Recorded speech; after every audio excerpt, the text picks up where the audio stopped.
क्यों आपको H pylori बार बार हो? Why is it coming back again and again, and क्या ये नॉर्मल है? I am gonna talk about that in this video.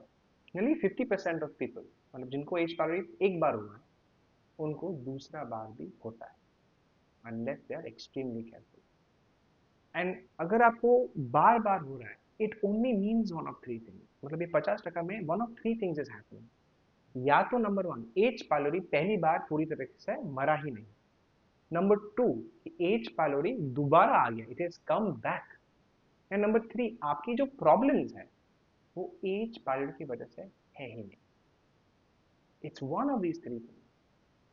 ना अगर आपका प्रॉब्लम नंबर वन है कि बराबर से मरा नहीं है, उसके लिए मैंने अलग वीडियो दिया है जहां मैंने 6+2 टोटली 8 सोल्यूशन दिए हैं जो आप यूज कर सकते हो एज पाइलोरी को निकालने के लिए। आधे सोल्यूशन एलोपैथिक है, आधे सोल्यूशन नेचुरल। इस वीडियो का लिंक मैंने नीचे डिस्क्रिप्शन में भी दिया है और आपको यहाँ भी मिलेगा। नंबर टू, अगर एज पाइलोरी आपको सेकंड टाइम आ गया, मतलब आपको री इन्फेक्शन हुआ है, then I want to talk about sources कि कहाँ से आता है।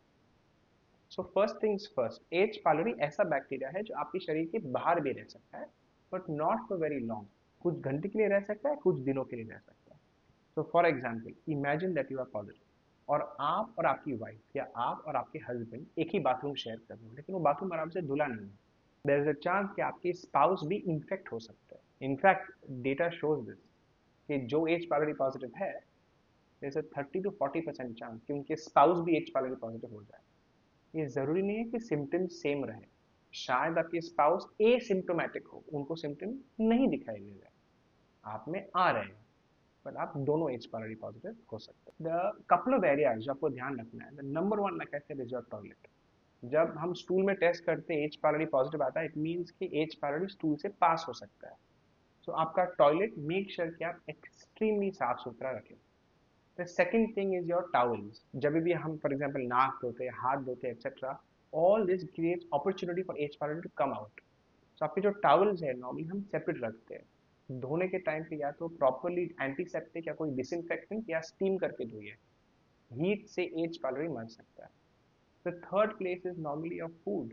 अगेन आप सोचिए, right, think about all the places जहाँ आपकी बॉडी की फ्लूइड्स इंटरेक्ट कर रही है। अगर आप चम्मच से खा रहे हो या स्पून से कुछ आप लिक कर रहे हो, all of these things have a chance कि आपका इन्फेक्शन स्प्रेड हो सकता है, या अगर किसी और को है आपके घर में, वो आपको स्प्रेड कर रहे हैं।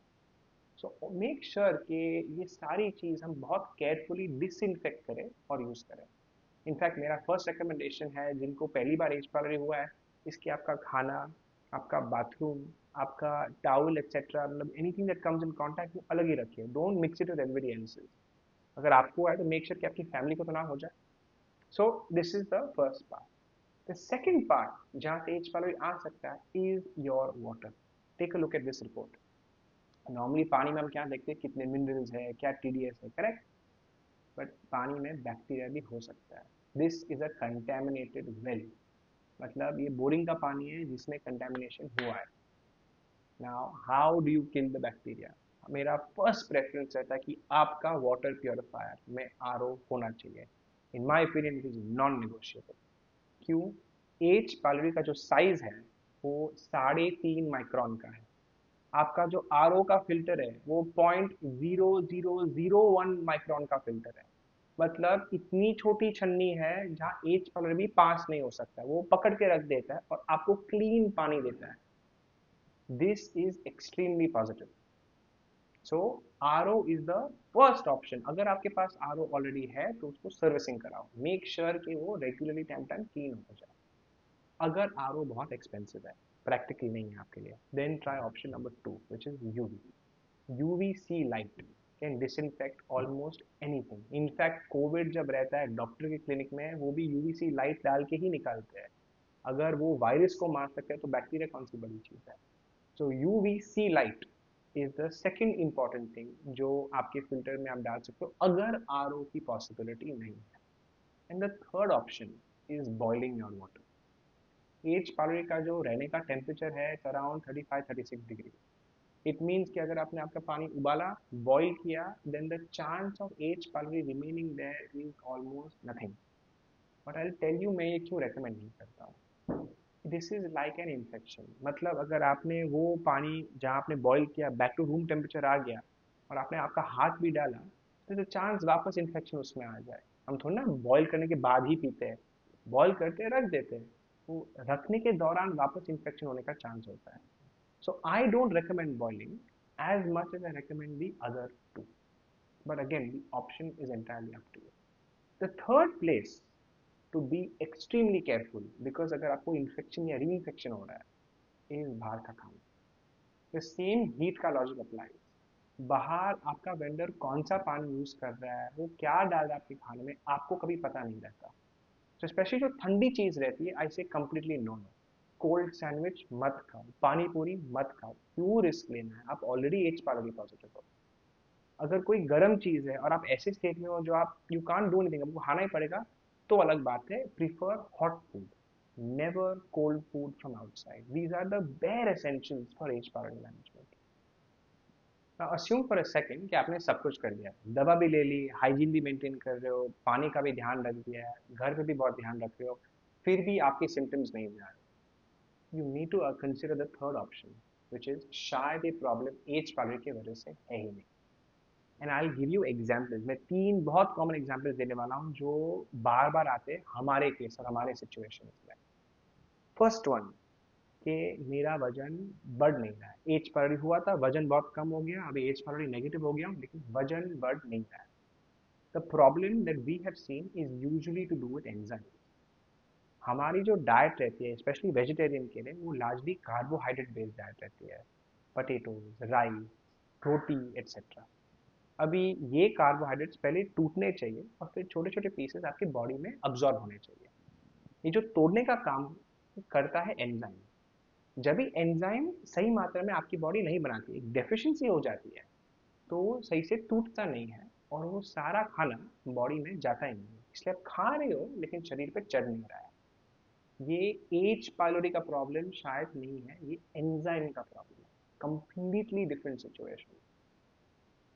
I give you a second situation, gas. H pylori हो गया, अभी मुझे बहुत गैस हो रही है, फिर लेकिन मैं एच पाइलोरी नेगेटिव हूँ, मैं क्या करूँ? Again think through the problem. जब एच पाइलोरी होता है, आपका stomach acid normally lower side पे हो जाता है, not in all cases but in many cases. This allows different bacteria to come into the body. जब वो बैक्टीरिया आते हैं, they can populate your small intestine, मतलब आपकी छोटी आंतों में जहाँ बैक्टीरिया इतना नहीं होना चाहिए, वहाँ ज्यादा बैक्टीरिया आ जाता है। ये बैक्टीरिया आपका खाना खाता है जो आपके शरीर में जाना चाहिए था, और बनाते हैं gas. It means H pylori आया था, जिसकी वजह से दूसरे बैक्टीरिया आ गए। आपने एच पाइलोरी को तो मार दिया, लेकिन दूसरे बैक्टीरिया वैसे के वैसे रखे, हो गया गैस। ये प्रॉब्लम एच पाइलोरी का नहीं है, दूसरे बैक्टीरिया का है। ये कंडीशन बाय द वे हम बोलते हैं सीबो, SIBO, आप गूगल कर सकते हो, वेरी कॉमन इन इंडिया। जब तक वो दूसरे बैक्टीरिया नहीं निकलेंगे, आपका प्रॉब्लम सॉल्व नहीं होगा गैस का। Again it's not because of H pylori, ये सेकेंडरी इफेक्ट है।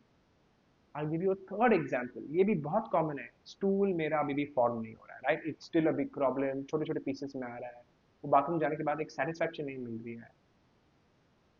स्टूल में तीन मेजर कंपोनेंट होते हैं, एक है पानी, एक है बैक्टीरिया, और एक है फाइबर।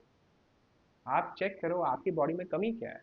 अगर पानी कम होता है तो स्टूल ऐसा दिखता है, अगर बैक्टीरिया कम होता है तो स्टूल ऐसा दिखता है, अगर फाइबर कम होता है तो स्टूल ऐसा दिखता है। हमने नॉर्मली नोटिस क्या किया, एज पाइलोरी जिनको होता है, वहाँ तीनों में डेफिशिएंसी रहती है। वो पानी ज़्यादा पीते नहीं है बिकॉज उनका पेट हैवी हो जाता है, फिर खाने का मन नहीं होता। वो फाइबर ज़्यादा लेते नहीं बिकॉज बहुत गैस और ब्लोटिंग हो जाती है। मैंने जो दूसरा वजह एक्सप्लेन किया उसके वजह से फिर फाइबर की मात्रा कम हो जाती है। और बिकॉज फाइबर नहीं ले रहे हैं, वो नॉर्मली जो स्लाइटली प्रोसेस्ड फूड है या बहुत लिमिटेड फूड खाते हैं, तो उनकी गट बैक्टीरिया भी बढ़ती नहीं है। You can see where the problem come. H pylori हुआ था, लेकिन अब कुछ और आपके सिम्टम में कंट्रीब्यूट करता है। So keep in mind that just because you think कि एच पाइलोरी है डज नॉट मीन कि H pylori is causing the problem. अगर आपने ऑलरेडी आपका कोर्स कर दिया है, यू ऑलरेडी गॉट इट, और कुछ एक दो सिम्टम है जो आपको अभी भी इरिटेट कर रहे हैं, think beyond H pylori, try to identify the cause और आपको सोल्यूशन मिले। गोज विदाउट सेइंग, अगर ये आपके लिए डिफिकल्ट है, राइट, अगर आप नहीं आइडेंटिफाई कर पा रहे हो कि व्हाट इज गोइंग ऑन और आपको हमारी मदद चाहिए, feel free to write to us. मैंने मेरा ईमेल आईडी नीचे दिया है, प्लस हमारा कंपनी का डायरेक्ट व्हाट्सएप नंबर भी दिया है. You can get in touch with us and we will be more than happy to help you achieve your goals. All the best. Take care. Stay safe.